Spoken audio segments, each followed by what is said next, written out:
السلام عليكم ورحمة الله وبركاته. أهلا بكم أعزائي متابعي إبراهيم المنيسي في كل مكان. هي الإرادة لا أكتر ولا أقل. مبروك للزمالك وشكرا ليه. مبروك للزمالك لأنه أثبت بالفوز على بيراميدز 1-0 إن الفوارق في الكرة المصرية هي في الروح، لا في الإمكانات ولا في الفلوس ولا في الكواليتي بتاع اللعيبة. عنصر الإرادة هو اللي بيحقق أي حاجة، وشكرا ليهم لأنه لعيبة الزمالك باللي عملوه النهاردة بفوزهم على بيراميدز بالروح العالية قوي بالتون العالي قوي واللي قالوا معتمد جمال قدم الخلاصة للأهلي. الكرة للرجالة والدوري للناس اللي بتسعى بإرادة.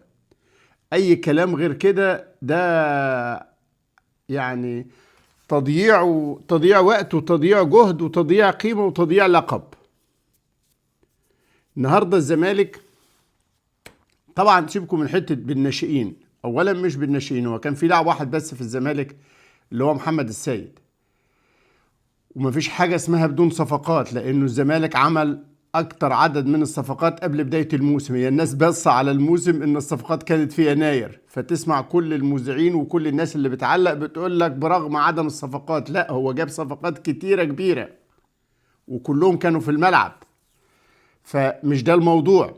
لكن الناس اللي موجودة تستحق التحية وتستحق الاحترام، وألف باء مقاومة سليمة منك تعرف من المنافس بتاعك عنده ايه وانت ما عندكش. الموسم بتاع الاهلي اللي اتأخر فيه ايام الكابتن ثابت في التسعينات الله يرحمه، وانا حكيت الحكاية دي قبل كده لما الزمالك اتقدم ب 11 او 13 بونت، وانا كتبت عنوان في الاخبار الزمالك يقترب من الدوري بروح الفانيلا الحمراء. كابتن ثابت الله يرحمه كلمني وشكرني وقال لي انا قطعت المقالة وحطيتها في اوضه اللبس عشان افكر اللعيبه بيها كل مباراه، وكانت النتيجه انه قدر ثابت البطل يبث في اللعيبه روح التحدي بجد، ويرجعوا ويركزوا ويتلموا ووحده وايد واحده ويعوضوا كل الفوارق وياخدوا الدوري. كلام الكابتن ثابت البطل دلوقتي في مسؤوليه الكابتن وليد صلاح الدين، مدير الكوره هي دي مسؤوليته. مفيش دلع للعيبه فيها، اما انتوا رجاله وقد تمثيل الاهلي كلاعيبه ولا لا. ارجوكوا كجمهور مش هنضيع الوقت في يسترب والباك الشمال والحته اليمين وطاهر وغير طاهر والكلام اللي مش هيعدل حاجه. هو يسترب هيعمل ايه تاني؟ هو او اي مدرب مطلوب منه حاجات، بس اللي مطلوب منه والله ما اكتر من اللي مطلوب من البهوات اللعيبه. كلهم بياخدوا فلوس 10 أضعاف اللي بياخدوه لعيبة كتيرة في الدوري. كلهم عندهم فرص مجد، كلهم عندهم شعبية، عندهم جمهور، عندهم إعلانات، عندهم قيمة، عندهم حاجة كبيرة قوي اسمها النادي الأهلي. فيبقى يا إما يبقوا قد ده ويعلنوا التحدي. الروح اللي انت لعبت بيها الشوط الثاني في الماتش بتاع امبارح بتاع زد لازم تلعب بيها كل ماتشاتك في الدوري. الزمالك ما عملش حاجة غير الروح ثم الروح ثم الروح. الروح العالية في الأداء. أولا لازم تبص على فرقة الزمالك إنه داخل حالة وإنت بره الحالة. إنت عايش حالة مختلفة عن اللي هو عايشها. الزمالك عايش حالة فيها نوع من الروح العالية من اللعيبة. معتمد جمال كمدرب وطني قادر يلم اللعيبة، قادر يعلي ثقتهم في نفسهم، قادر يحوط عليهم. المناخ العام المحيط بالزمالك كله داعم ومساند. ميدو قبل المباراة عمال يعمل تويتات للعيبة تحميس وتحفيز، عمال يعمل بيانات لجماهير الزمالك. خالد الغندور، حازم امام، كل اللعيبة القدام نجوم الزمالك في ظهر الفرقة ومساندتها وثقتهم فيها ودعمهم للعيبة. فخلقين حالة من الثقة والدعم النفسي والمعنوي. اللعيبة صدقت نفسها، ماتش مع التاني مع التالت بقى عندهم 7 انتصارات، بقوا وصلوا للنقطة 40 في صدارة الدوري. كسبوا بيراميدز الفريق الافضل كواليتي في وجهة نظر محللين كتار، والفريق اللي هو يعني مصروف عليه كتير، والفريق اللي يعني معمول بس عشان يناكف مع الاهلي، وتشوفهم النهارده في مباراة الزمالك ناس كيوت قوي وهاديين وحابين الدنيا، والدنيا هاديه خالص، لا تنشنه ولا الرعشه بتاعت هاني السعيد ولا كل هاني سعيد ولا كل الدوشه دي موجوده. الدنيا كيوت قوي يا سيدي، ماشي، ربنا يهني سعيد بسعيده، لكن انا بتكلم على فرقه النادي الاهلي. النهارده اللعيبه اديت لكم الوصفه ان العمليه بالروح، واتمنى من جمهورنا يركز خطابه واهتمامه باللعيبه. خليكوا رجاله، مش كل شهرين هنمشي لكم مدرب عشان انتوا ما بتنفذوش المطلوب منكم. انتوا لعيبه 3/4 دوليين، فعيب عليكم قوي ان ده يكون مستواكم او ان ده يكون مردودكم. الاهلي ما يستحقش منكم كده، جمهور الاهلي ما يستاهلش ده. فانت النهارده عندك يوم الخميس عفوا الاثنين مباراتك، الخميس مباراتك مع المقاولين في الجبل الاخضر. هنسمع بقى كلام كتير على الملعب وصغر الملعب. خليكوا رجاله، الناس الرجاله بتلعب في الشارع. انا رايح عايز ال3 بونت. بيراميدز هيلعب في نفس اليوم، بيراميدز ودلوقتي هو بيراميدز وسيراميكا والاهلي 37 نقطه، الثلاثه متساويين. نزول بيراميدز عن درجه المنافسه الاولانيه ده في حد ذاته نتيجه كويسه للاهلي، لانك الى حد كبير وحدت المنافسه دلوقتي في الماتشات القريبه مع الزمالك. فانت هتلعب يوم الخميس مع المقاولين وتلعب يوم الاثنين مع طلائع الجيش. الزمالك هيلعب بعديك على طول يوم الجمعه، هيلعب ماتشه مع الاتحاد السكندري، وهيلعب في الاخر الاربع مع انبي. طيب انا لما يكون عندي دلوقتي الروح العاليه ديت، اللي الجهاز الفني عمل ايه؟ معتمد جمال هو قال كلمه انا بشوف هي كمان برضو مهداه للخواجه بتاعنا. قال لك انا ذاكرت المنافس كويس، وشايف من اقوى الفرق اللي بتنافس على البطوله، وشفت مصادر خطورته فين ولعبت عليها. مذاكره الخصم. ارجعوا للفيديو الاخير اللي انا عملته الصبح، وقلت للكابتن وليد صلاح الدين انت وعادل مصطفى عليكم ان انتوا تقدموا الوجبه الكامله للراجل في قرايه المنافس، لانه لا شافوا ولا يعرفوا، وانتوا تعرفوا عنهم كل حاجه. رؤيه استشاريه لازم تتقدم. الراجل معتمد ده الراجل الطيب المجتهد الكفء اللي الحقيقه منتمي لناديه بصدق، وده يشجع عليه. يعني اتعلموا منه، مش عيب. اذا كانت اللعيبه يعني فقدت الروح اللي للاسف ما بيبثهاش الا تريزيجيه اللي بيستحق التحيه والاحترام. معتمد قال لك انا قريت المنافس وحددت مصادر خطورته فين ولعبت عليها. اشوف ان اول حاجه عملها صح انه لعب واحد زي فتوح في الهاف راي في الهاف ليفت، علشان هو وبنتايك يقفلوا على الشيب ده خالص، ونجحوا في ده.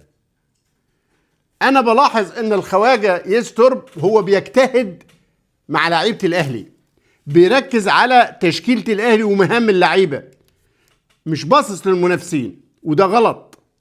ده غلط. عشان كده هو امبارح بيقول لك احنا اول 20 دقيقه ما كناش في الجيم، احنا دخلنا الماتش متاخر. دخولك الوقت متاخر معناه ان انت مش قاري المنافس ومش لاعب على عناصر قوته. فاللي بيعمله جهاز الزمالك لازم يعمله وليد صلاح الدين، لازم يكون صوته زي صوت ثابت البطل، مدير الكوره، مدير كوره.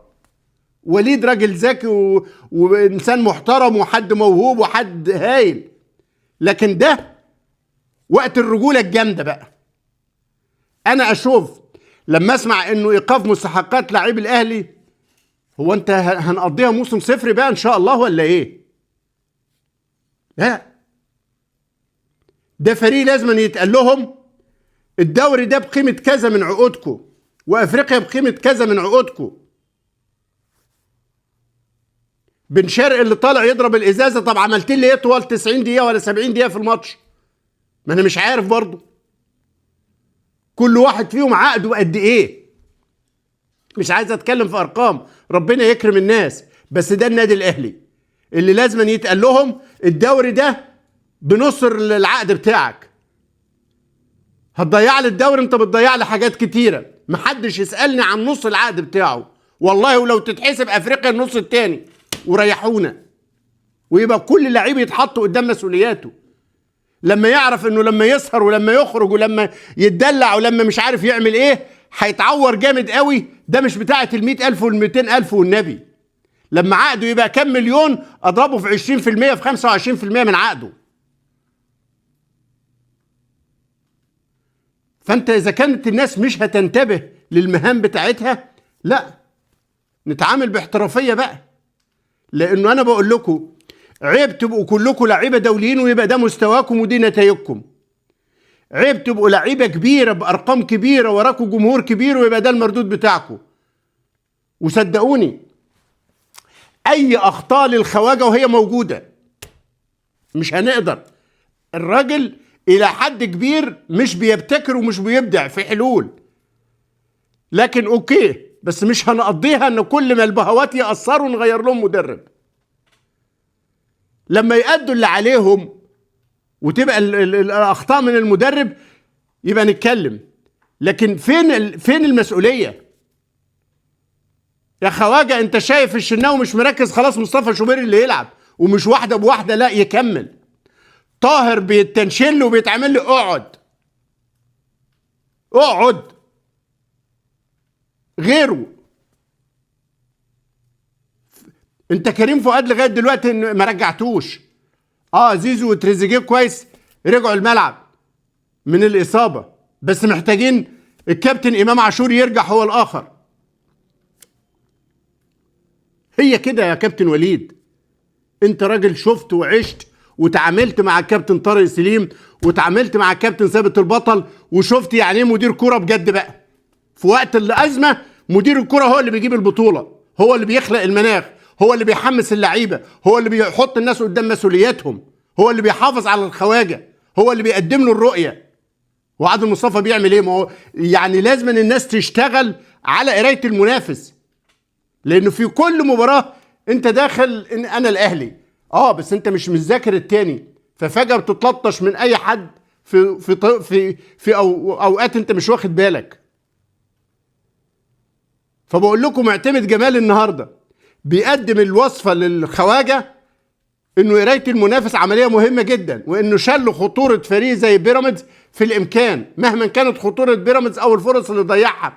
بس يحسب للزمالك الروح العاليه جدا اللي بيقدمها للاهلي، ان دي الخلاصه لو عايزها. عندك 8 ماتشات، ماتشين باقيين والست ماتشات، هتلعب بيراميدز وهتلعب الزمالك وهتلعب سيراميكا وهتلعب الفرق اللي هتصل معاك. انت غير المقاولين وطلائع الجيش عندك 6 ماتشات، الاقرب للصعود فيهم المصري عنده 29. المصري خسر النهارده 3-2 في الثواني الاخيره من انبي، وبنقول له مصطفى العش لاعب الاهلي المعار الى المصري الف الف سلام عليك. وقع في الدقائق الاخيره ووقع قلوبنا لانه وقع لوحده، كان حصل تصادم بينه وبين، فوقع مصطفى العش فجاه بعد التصادم، وبعدين كمل اللعب بس بعدها ب3-4 دقائق وهو لوحده وقع على الارض، فوقع قلوب الناس كلها. لكن الحمد لله تم اسعافه في الملعب، واضح ان كانت الخبطه الدماغيه اثرت عليه، بنقول له الف الف سلامه. المصري خسر المباراه في الثواني الاخيره من انبي 3-2، اصبح انبي دلوقتي عنده 24 نقطه، المصري عنده 29. يعني الاربعه اللي هيلعبوا مرحله التتويج، الاربعه الكبار المضمونين الاقرب ليهم مصري عنده 29، سموحه عنده 28 لانه عمل ماتش كبير وفاز على البنك الاهلي 3-1، ففضل رصيد البنك هو وبتروجيت اللي تعادل مع مودرن سبورت، فضل رصيدهم 25-2، وزد عنده 26 ودجله عنده 28. فالاربعه الكبار يدخل معاهم حتى الان المصري وسموحه ودجله، دول الثلاثه، والاقرب ليهم بينافسهم 3 زد والبنك وبتروجيت وانبي، 3 من الاربعه. هو ده الوضع بتاع دائره المنافسه. لكن زي ما بقول لكم تاني وتالت، لا تقول لي تحكيم ولا تقول لي الخواجه ترب ولا تقول لي مش عارف ايه، الرك على اللعيبه، والزمالك قدمها للاهلي متشفيه. لو عايز هي الروح، واعتقد الروح ده مكون من مكونات الاهلي وشخصيه الاهلي وطبيعه الاهلي. لما البهوات يتحلوا بيها ويلعبوا بيها من اول دقيقه لاخر دقيقه مش هتقلع على الاهلي ان شاء الله تعالى. شكرا لحضراتكم.